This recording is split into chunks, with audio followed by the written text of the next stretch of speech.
Hey, what is up, everybody? Welcome to another fresh take. Vicky, how are you this morning? Hi, I am doing well. Okay, so it's What If episode number 6. What if Killmonger liked white people? Um, no. What if Killmonger saved Tony Stark? More like Killmonger had a better plan. Yeah. That's what you should call it. What if he just had a better plan? The first time he didn't have that great of a plan. He was like, "I'm gonna go in. I'm gonna well, do this and this." But this well, time he was like, "You know what? I'm gonna use the white man yes, to get me to exactly where I want to be." well, because like the first plan, he was just mad at everybody. Like that was one of my things when people watch the Black Panther movie and they loved the Killmonger character. I'm like, you do realize he didn't care about nobody, Yeah. black, white, Wakandan, American. He didn't care.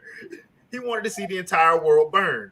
So this, what if? Because at first I was like, okay, this ain't no real big change, is it? But I'm like, yeah, because he actually his plan is better executed in this. It's way better executed, even though it's still jacked up what he Oh yeah, did. no, it's still jacked up. We're not Yeah, taking that away.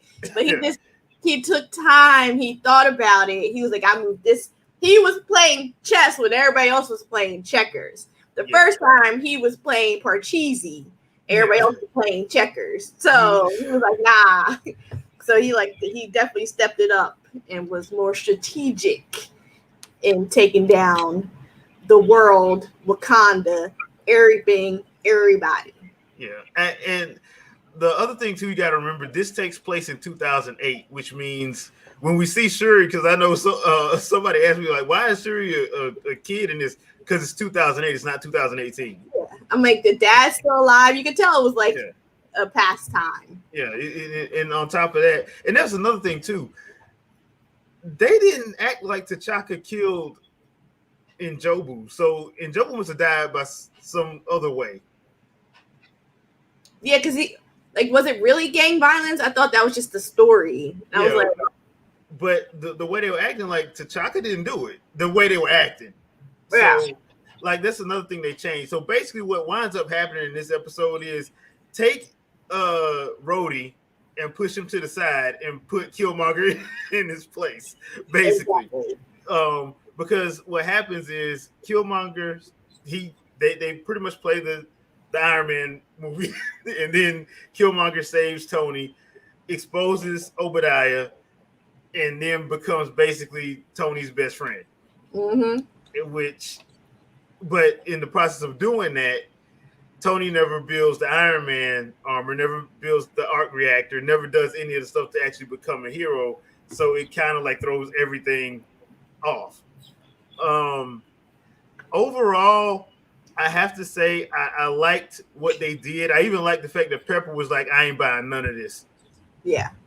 So like you off the rip. So when stuff starts happening, when Killmonger starts being Killmonger, and I didn't like that what he did with T'Challa and Rhodey. I didn't like that I because know. It's like, why I you didn't think killing he needed to black do that. men? Why you killing two other black men, It- bruh? You couldn't well, figure out anything else to do in this plan. that's why like I don't like. My thing was, what was the point of killing T'Challa if he already knew who T'Challa was? But I guess he needed them out of the way. Now I like how he played it. He played it off as Wakanda, as Rhodey killed T'Challa and T'Challa killed Rhodey. So I like how he played it off, but at the same time, I'm thinking like, okay, in the words of Tony Stark, that's not a good plan, not a good part of your plan, because unless the whole plan was, okay, I'm going to make, because I'm trying to figure out who he was mad at. Was he just mad at America? Because there were certain parts of the episode I'm just like, okay, are you just mad at America? Or you still mad at Wakanda? Which one are you mad at? Because you sound like you're not mad at Wakanda. You sound like you're mad at America. I think he's mad. I think he's mad at both, but on different levels. that could, yeah. So like, yes. yeah, he's not as mad as Wakanda if it turns out that T'Chaka didn't kill his dad, because that wasn't really clear. So like that's a pivotal part in some of the anger. Yeah, that's true. So if you take that part out, like he can still be mad at them for not helping their people. Everybody else, yeah. Yeah. So he's but that's there's two different types of level of anger. Like, you killed my dad instead and just left me behind, versus you didn't help out anybody. You know what I'm saying? Yeah. It's different. Yeah, that's true. I did like Claw. I love the Claw character. I'm mad they killed him in Black Panther, honestly, because I like him. Because yes, he's a weapons dealer, but he's hilarious. He's over the top hilarious. He's messy. Yeah, to the point where it's like, dude, like, you gotta die, but can you just hang out a little bit longer because you're making me laugh? But yeah, he's back, and yes, he dies again. I did like the fact that his drones looked so much like anime Appleseed Ex Machina drones. I thought that was a hilarious little touch, especially since Michael B. Jordan, he came out and said like the way they made Killmonger was to look like Vegeta from Dragon Ball, which I still can't unsee now. So to have that happen, I'm like, okay, yeah, they went full on anime for that, and I thought it was hilarious. Now, one of my favorite parts of the episode, and this I had to explain to some people who asked me. I know a lot of people think Okoye is the best Dora Milaje member. Nah, it's Queen Ramonda. in the comics, it's widely known that Queen Ramonda is the greatest of all Dora Milaje ever. Period. There ain't no other. And in this episode, they showed you why. Because she led the army. And she was cutthroat with it. I'm like, I'm so glad there weren't people inside them drones. Yep. Because Lord, they would have died in some messed up ways. Because she thought they killed T'Challa. And she wasn't taking no prisoners. Right. And they got Angela Bassett to come back and reprise the voice. Thankfully, I'm so happy they did that. I did like the actual, when he gets, because he does convince everybody, because I did think he was going to try to kill Okoye. I did. I thought, I'm like, he finna try to kill one of these, but he didn't do it. So I'm like, okay, cool. And so he basically convinces T'Chaka to let him be Black Panther. And he goes to the Greenville. And that's, instead of meeting N'Jobu, he meets T'Challa. I love that little, it ain't but like 45 seconds, but I love that little interaction. I love it because it actually like, dude, you didn't earn this, so karma's gonna come for you. Basically, he was like, karma's coming for you because you didn't earn it. And the last thing that they show is young Shuri in Pepper's office with everything, with all the receipts. I'm like, oh my goodness. He's like, I'm gonna let you know, push you up on a game of what's really going down. Like, yeah, Tony is genius, but he ain't the only one. I'm like, God dang, girl. So I know that's right, sis. I know that's right. Let it be known. Yeah, so I'm like, okay, this is gonna be interesting. And then they cut off. Yeah. Like all the what ifs. They're like, it's like the end of episode 1 of any show. They pull you in. They do enough to really pull you in. But then that's it. There is no episode 2. Yeah, like, what the? Now I understand why a lot of people are mad about what ifs, because they're like, y'all need at least about another 10, 15 minutes. I'm like, yeah, I can't even lie about it, because I'm like, bro. It's like that episode of The Big Bang Theory when Amy was working with Sheldon, helping him to like get over his need to like complete things. So she kept like doing like little things that you always complete. Like, so like the whole like knocking, like we like, and then she wouldn't like do the 2 knocks or like play tic-tac-toe. And right before he was about to win, she would erase it. That's what if is. You are right there, and they're like, oh, we're done. Yeah, we're done. Y'all ready for next week? What? Next week, whole different story. Nobody that we mentioned in the last one. Who were they? I don't know. We're moving on. So, but I did find something interesting because they did put out like a mid-season trailer, and in the mid-season trailer, they kept showing that T'Challa, Captain Carter, both Doctor Stranges, Thor, Black Widow, they're all teamed up fighting Ultrons. So, and they did show a clip of Killmonger's Black Jaguar suit in that. So I'm wondering if they are building toward a episode or episode or two where everything does kind of come together for them to have that big Avengers moment. Yeah. And if that's where karma comes to collect on Killmonger. Basically. Since you don't have Tony, it'll be Killmonger having to do the sacrifice or whatever. I'm wondering if that's how it's gonna happen. But yeah, this episode, I liked it. I've watched it 3 times.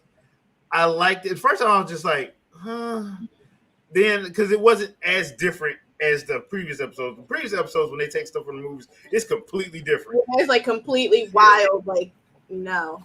But not this one. Yeah, this one was all in very much a realm of possibility. Yeah. Like all it was Killmonger having a different plan. Like, like it wasn't enough of a difference. Obviously, he's not zombie different, but like it was just Killmonger was making better moves from the beginning. Yeah. So I'm like, okay, but the more I watched it, I'm like, okay, I get it, and I just like that those interactions. Like I said, the interaction in the Greenbelt with him and T'Challa, Shuri and Pepper's interaction. I love what they did with Ramonda, because I'm like, they in Black Panther 2, they better let Angela Bassett wreck shop. They better let her right, because Angela Bassett, like, she is strong. Yeah. She is a strong woman. She, and she in shape, so she can pull it off. Yeah, she can pull it off. I mean, she can pull it off enough between her and her stunt double. She can do a lot of this stuff. Let her wreck shop. Just let her wreck shop once, because I just knew they were going to have her in Infinity War Endgame, but they didn't. I'm like, y'all, that was a missed opportunity if there ever was one.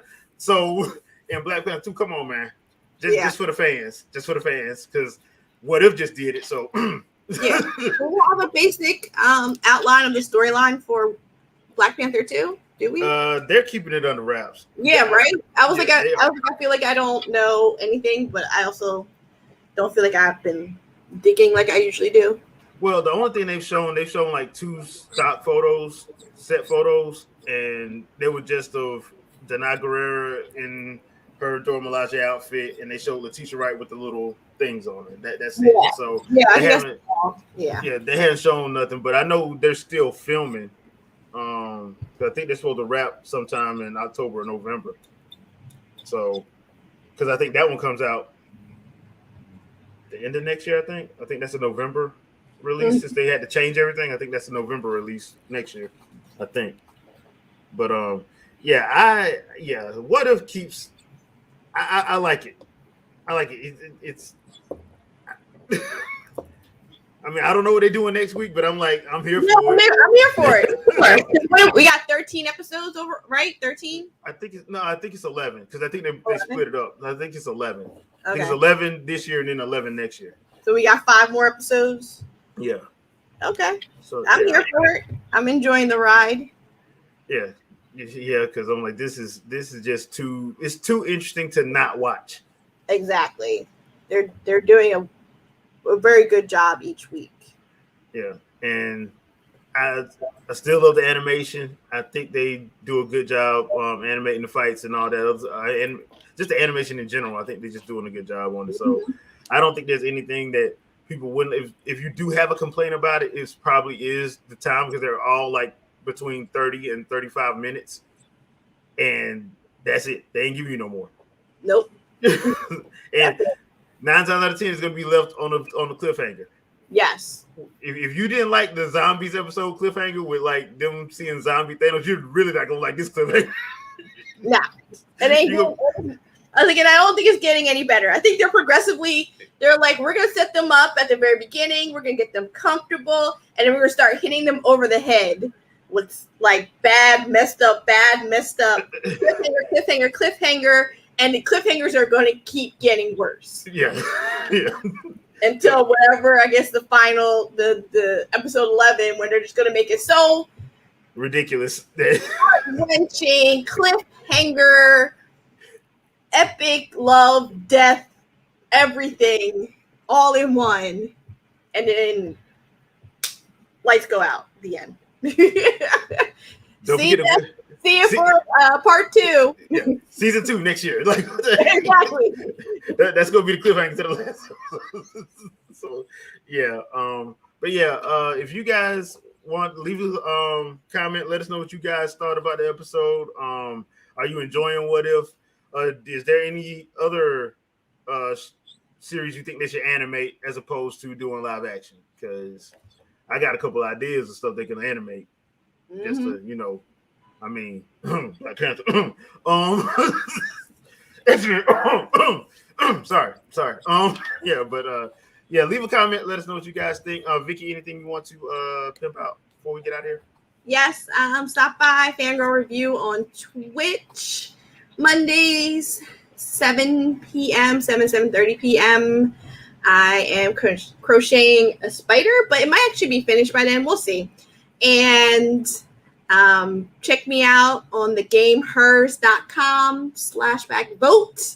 Vote for me, Professor White, as top creative streamer. Share out with your friends and family. Yep. And remember, it's 1 vote per email. Yeah. Per email. I've already voted, so yeah. So yeah. Per email. So if you got 2 or 3 emails, and some of y'all do, because you got y'all just like me, you got junk emails for the junk stuff, so just do that too. But yeah, go and check that out. Also, don't forget to vote. And we'll see you guys next Sunday at 10. Peace. Bye.